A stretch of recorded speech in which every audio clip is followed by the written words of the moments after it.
स्वागत है सभी भावी शिक्षक एवं शिक्षिकाओं का आपके अपने चैनल स्टडी नॉलेज में। दोस्तों, आज के वीडियो में मैं आपको कोहलर के विषय में पढ़ाऊंगी और कोहलर का जो प्रमुख सिद्धांत है सूझ का सिद्धांत, उसके विषय में पढ़ाऊंगी। इसके पहले मैंने आपको पावलोव और थॉर्नडाइक को पढ़ा दिया है। अगर आपने वो वीडियो नहीं देखा है तो आप उससे देख लीजिए। तो चलिए आज हम देखते हैं सबसे पहले कोहलर का सूझ का सिद्धांत। इससे पहले हम यह देख लेते हैं कि कोहलर कौन थे, उनके विषय में थोड़ी जानकारी प्राप्त कर लेते हैं। सबसे पहले देखते हैं कोहलर का जो पूरा नाम था वो था वोल्फगैंग कोहलर। ये एक जर्मन मनोवैज्ञानिक थे, अर्थात जर्मनी के मनोवैज्ञानिक थे। ये गेस्टाल्टवादी मनोवैज्ञानिक थे। ये प्रश्न पूछा भी गया है कि गेस्टाल्टवादी मनोवैज्ञानिक कौन है, तो कोहलर हैं और इनके साथ और दो लोग हैं जो हैं कोफका और लेनिन। ये दोनों लोग भी गेस्टाल्टवादी मनोवैज्ञानिक हैं।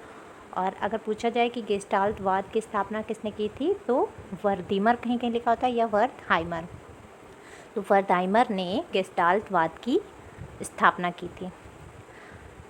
अब देखते हैं हम इनका सूझ का अथवा अंतर्दृष्टि का सिद्धांत। ये महत्वपूर्ण सिद्धांत है। इन्होंने प्रयोग किस पे किया है?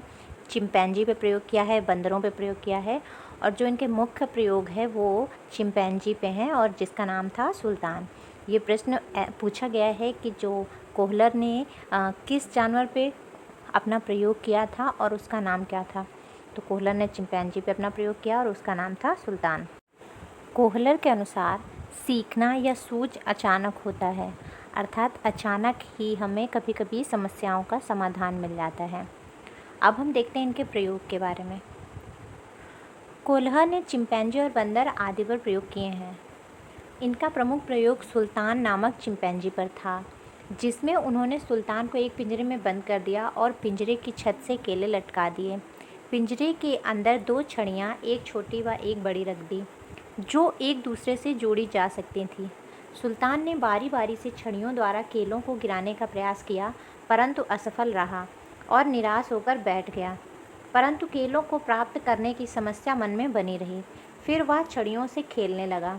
अचानक छड़ियाँ एक दूसरे में घुस गईं और जुड़ते ही उसमें सूझ उत्पन्न हो गई और दोनों छड़ियों को जोड़कर केलों को गिराने में चिंपैंजी सफल हो गया।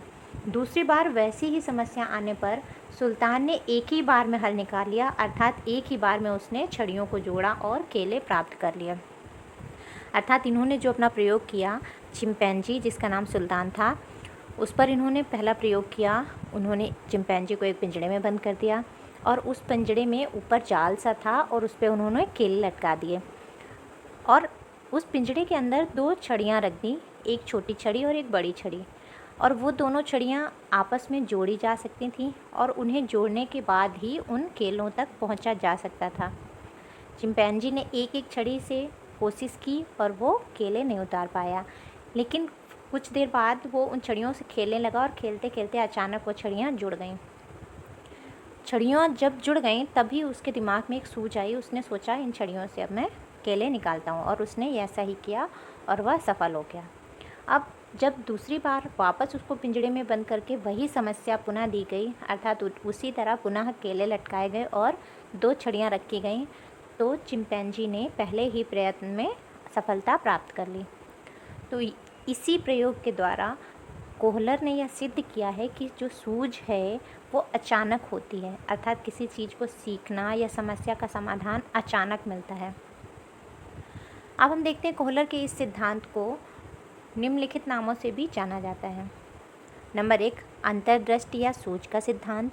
नंबर 2, गेस्टाल्ट सिद्धांत। नंबर 3, कोहलर का सिद्धांत। और नंबर 4, समग्रकार सिद्धांत।